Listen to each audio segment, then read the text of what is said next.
cortar un cuchillo para que vaya casi limpia del todo. Así la dejamos lo más limpia posible, pero enterita.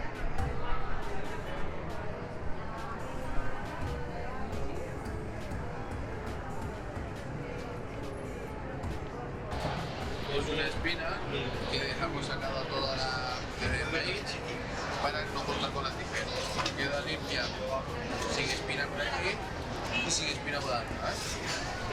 Ahora cortamos la rodajita y queda limpia.